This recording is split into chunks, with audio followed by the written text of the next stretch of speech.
Namaskara world. You're watching the Ajay Show. First of all, happy 80th Independence Day to all my fellow citizens of India.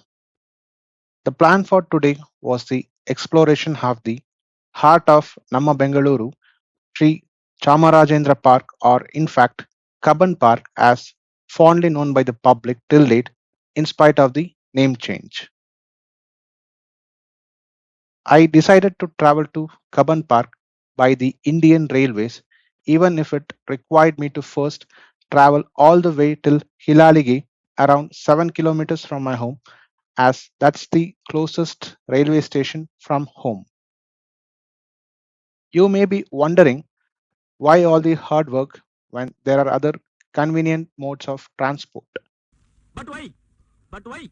It's simply because I love traveling by train, as generally most of the train routes are surrounded by lush green scenery, and I take great pleasure in enjoying the slow but steady ride to unwind myself, especially after a busy work week.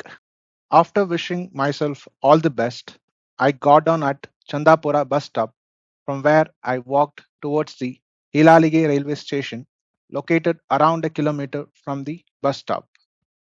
On the way, I paused to sip some coffee here at Mysuru Cafe.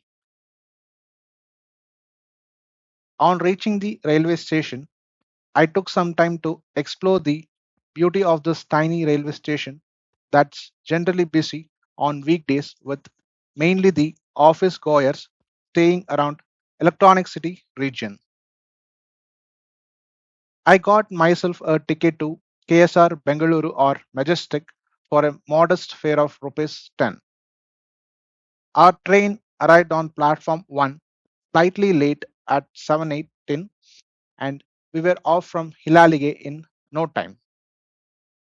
The train next stopped at Karmeleram station, that's closer to Sarjapur, before stopping again at Belandur Road, which is the closest railway station on this route to reach multitude of IT parks on the outer ring road. This MEMU train then slowly but steadily chugged towards the next important halt, Baiyyappanahalli, and then passed along this beautiful lake to reach Bengaluru East. Next up, the train was bound for Bengaluru Cant. But wait, there's more.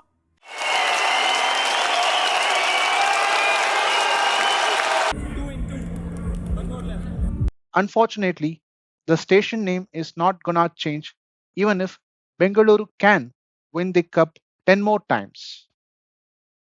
Alright, after a brief halt here, the train then veered towards the final destination, KSR Bengaluru, from where I boarded the metro towards Dr. B.R. Ambedkar station, Vidhana, Soudha.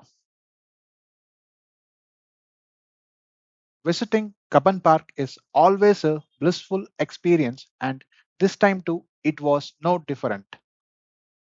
I entered the Cubbon Park via the entrance located near the High Court and immediately started immersing myself in the beautiful settings of this park, spanning approximately 300 acres in its area. Before entering the park, I also got a glimpse of the Freedom Habba, a carnival organized by the state government and the Greater Bengaluru Authority as part of the Independence Day celebrations, where there were multiple stalls lined up on the footpath opposite to the Karnataka's architectural marvel, the Vidhana Soudha. Taking a stroll inside the park around many famous attractions is the most loved and a must try experience here, and I followed suit. After walking down for a few minutes, I reached the periphery of the State Central Library located in the heart of Cubbon Park. Just look at this. This is just amazing to watch, isn't it?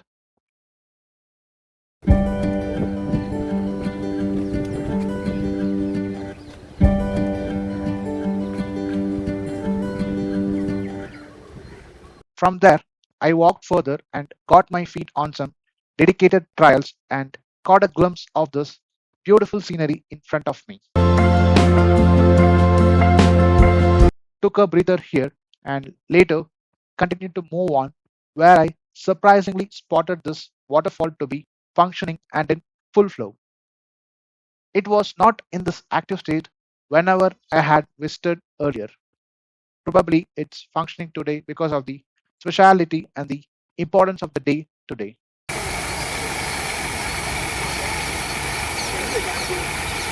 After this refreshing view, I moved on towards the next important attraction, the bandstand that was constructed by the British in the 1900s to showcase their military and police bands, and now it is being used as a base to showcase the various cultural performances by talented artists in the city. Walking ahead, I had another great time watching our aviary friends reveling in this wide open space. It's genuinely therapeutic, isn't it?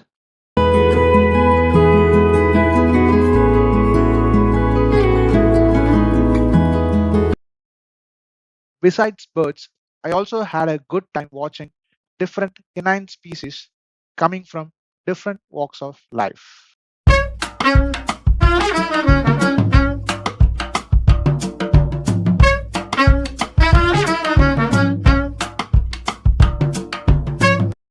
There were different scenes like this in this park that were truly mesmerizing and felt heavenly. Therefore, I spent quite some time here breathing fresh air and relaxing myself amidst the busy life. Next up, I walked towards the next stop for the day, the Rock, which is very nostalgic to me as this is where I, along with my running buddies, spend good time conversing and making merry with each other post every run on Sundays, which was the routine I was following until 2 to 3 years ago. Time flies by, isn't it? Now it's time for me to fly too, as I was already running late for home. Came across this pond as I was heading out of this gigantic park, and it's always nice to spot some water bodies in this concrete jungle. All right, in the next few minutes, I was outside the park and started walking towards the next milestone, Konark Kanteerava, for breakfast. I got myself a plate of mandatory idli and vada and a plate of even healthier Ragi Idly. Of course, coffee was on the list too, and I took great pleasure in sipping it while calling it a day after some refreshing experience at the Cubbon Park, or rather, Sri Chamarajendra Park. Hope you too felt refreshed after watching this video. Stay safe and stay creative, and wish you all once again here very happy Independence Day.